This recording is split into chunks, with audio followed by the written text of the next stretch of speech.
Hey guys, welcome back to my channel. My name is Khadija Lisa. For those of you who don't know, I'm just gonna film a really quick video just explaining the update for my fibroid story. If you guys remember in the last video, I said that I was gonna be having surgery in October. It is now December. I haven't had surgery. So I just wanted to fill you guys in on everything that's been going on. So for starters, I didn't have surgery because my blood work came back and it showed that I was extremely anemic. I believe my hemoglobin was in a 6.4 or something. So I knew that was, sorry guys. I knew that was extremely low, so I contacted my OBGYN and I asked if I could have my surgery done laparoscopically so I wouldn't bleed as much and there would be less of a chance for a transfusion or things like that.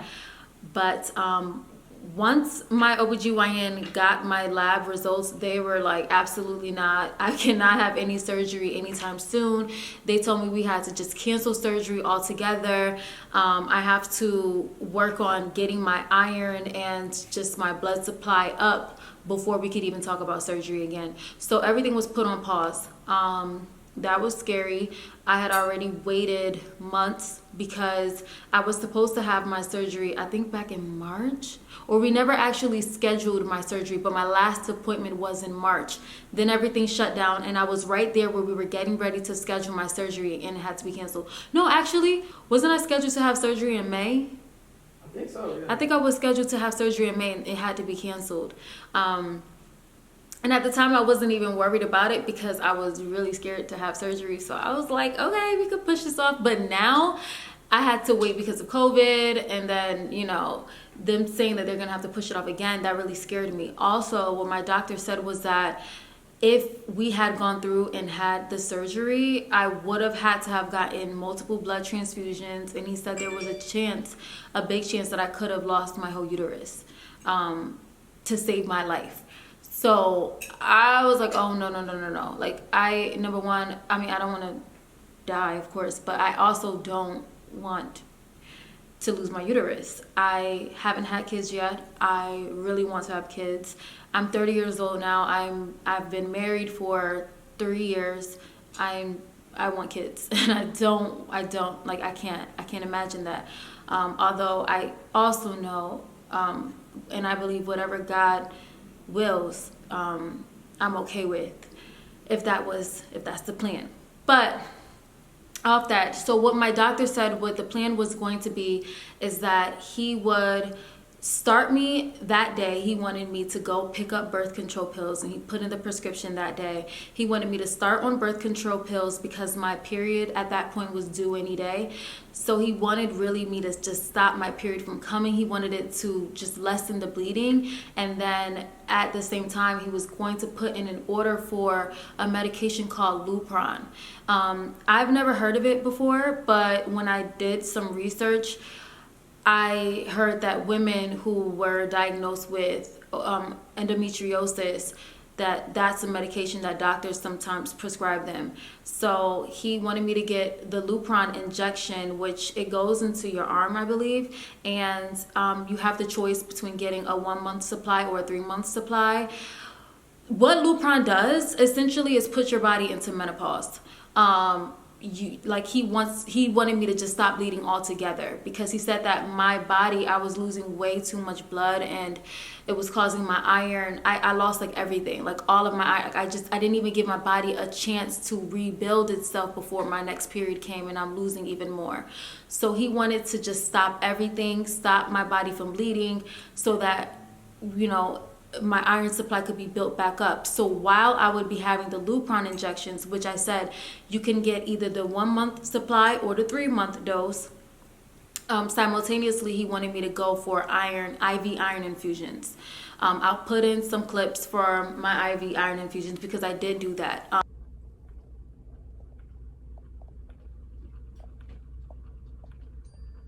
Let me just say I did not have the Lupron injection. I did not do that.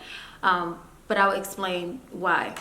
But the plan was for me to have the IV iron and Lupron stop my body from bleeding, and then have my labs done again to see if my levels go up, and then we can discuss surgery. So I was afraid. When he told me that Lupron was going to put my body into menopause, I was like, hold on, wait a minute. That sounds extreme, and that sounds scary, and I really didn't want that. So I asked, could we just try the birth control and see how that does? I know doctors in the past told me that they really wanted me to be on birth control to lessen my bleeding and stop me from bleeding so much.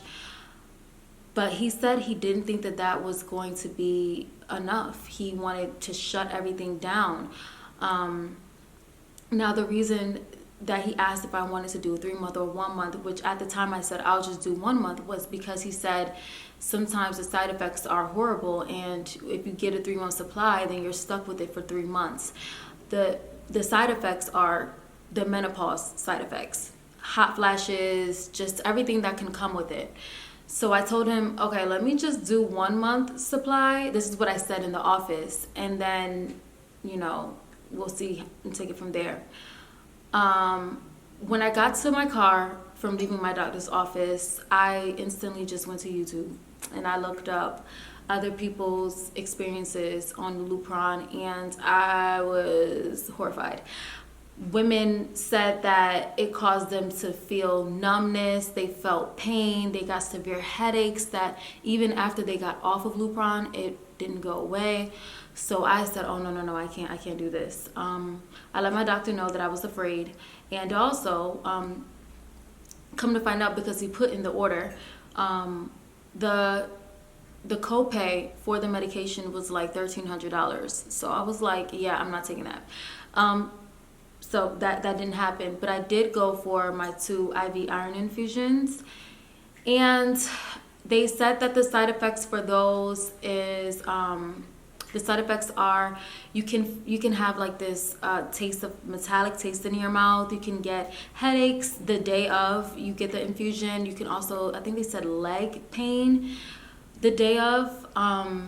But I think they said that that's about it.